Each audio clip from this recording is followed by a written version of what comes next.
Hello everyone and welcome to another video. Now this is Indiana Jones and the Great Circle. It looks great and runs pretty well providing you have a fairly modern system because the game requires ray tracing at a hardware level. This is made apparent with both the minimum and recommended specifications. The footage you see here has been captured from an RTX 4070 Super without the optional higher resolution textures. Trust me, we won't need them for today's one because we're testing this game without a discrete graphics card. This video will be brief because two of my three iGPU based systems have been rendered useless by this game from the start. The first is my i3-12300 and UHD 730 machine, which as expected throws up an error regarding compatible hardware.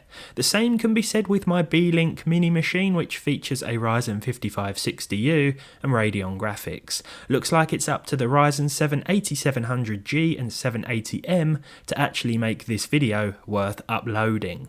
And here we go.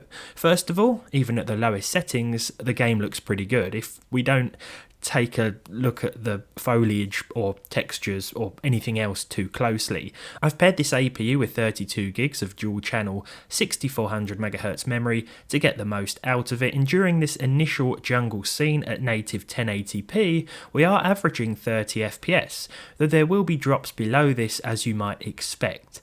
I've only just started the game and I've not read much about it, but unless the whole thing consists of just walking at a slow pace through the jungle, then we may see some heavier performance hits as we progress. But hey, it does start and run.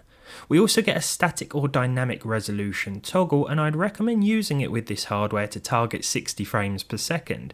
Don't get your hopes up though. Although I selected a 60 FPS target, we won't actually hit that, not very often anyway, and even so the game is going to look very soft in some places. So it's probably not worth dropping things much lower, if you actually like to see what's going on, as I'm sure most of you do.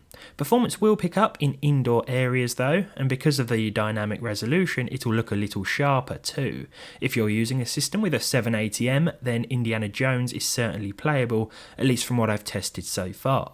Those of you wondering about the 890M, well, you're going to get very similar results, probably 1 or 2 frames per second different depending on the system that you're using. Of course, these two iGPU solutions aren't much different, but there we go.